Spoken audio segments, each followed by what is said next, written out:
এক গ্রামে সমু নামে এক ছেলের গল্প। একদিন তার বাবা বলে, সুমু বাবা, চল আমার সাথে কাজ করতে। তুমি অনেক দিন ধরে কাজ করতে যাওনি। বাবা, আমি আজকে কাজ করতে যেতে পারবো না। আমি আজকে একটা অন্য জায়গায় যাব, এর পরের দিন যাব বাবা। আচ্ছা ঠিক আছে বাবা, আমি তাহলে মাঠে কাজ করতে যাচ্ছি। কাজ করে একটু তাড়াতাড়ি বাড়িতে এসো। তোমাকে কাজ করে এসে আবার বাজারে যেতে হবে, বাড়িতে যে চাল নেই।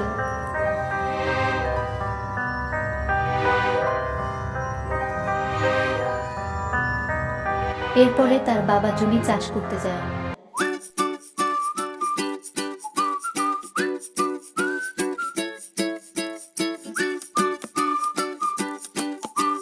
কিছুক্ষণ পরে জমিতে পৌঁছে গিয়ে সে জমি চাষ করতে থাকে। Shutterstock Music.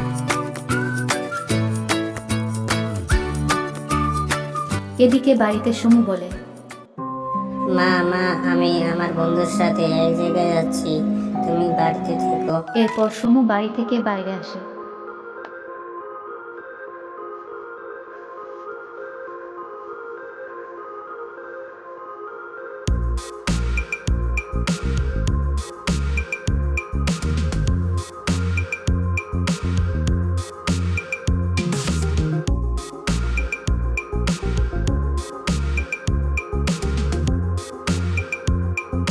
সমু তার বন্ধুর কাছে যাচ্ছিল, যেতে যেতে রাস্তায় বন্ধুর সাথে দেখা হয়।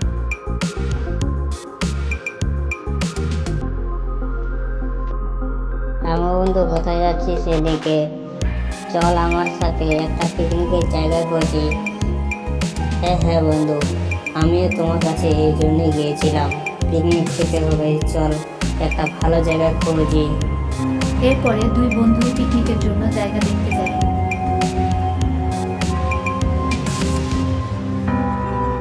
ভালো পিকনিক খাওয়ার জায়গা খুঁজতে খুঁজতে কিছুক্ষণ পরে এক জায়গায় পৌঁছায়।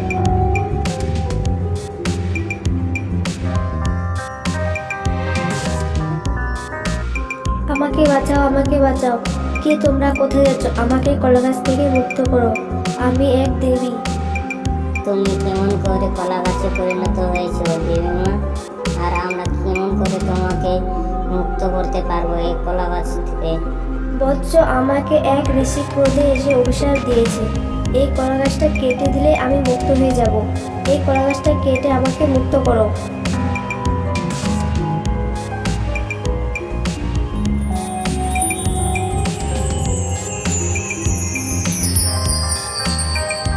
আমাকে কলা গাছ থেকে মুক্ত করার জন্য তোমাদের উপহার হিসেবে দুটি সোনার বাক্স দিচ্ছি। এই নাও তোমাদের উপহার।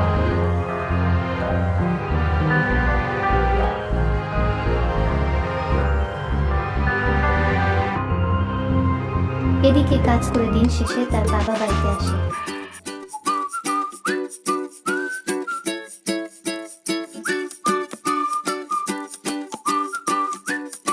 কিছুক্ষণ পরে তার বাবা বাড়িতে গিয়ে পৌঁছায়। কি গো, এতক্ষণে বাড়িতে আসা হলো? বাড়িতে যে চাল নেই, যাও বাজারে গিয়ে চাল নিয়ে এসো। কি করব, অনেকটা জমি, তাই চাষ করতে দেরি হলো।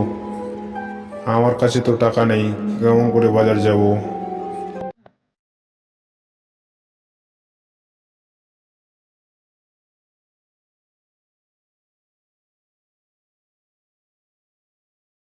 এরপরে সে বাড়িতে পৌঁছে বলে,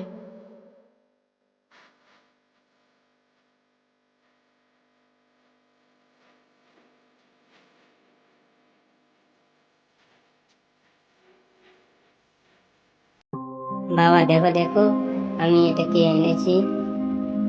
আমরা দুই বন্ধু মিলে এক দেবীমাকে কলা গাছ থেকে মুক্ত করেছি, তাই দেবীমা আমাদের উপর খুশি হয়ে একটি করে সোনার বাক্স উপহার দেয়। বাবা, এটা তোমাদের কাজের মূল্য। এমন আরো কাজ করলে আরো অনেক মূল্য পাবে। হ্যালো বন্ধুরা, এমন নতুন নতুন গল্পের ভালো ভিডিও দেখতে আমার চ্যানেলটি সাবস্ক্রাইব করে বেল আইকনটি অন করে দাও।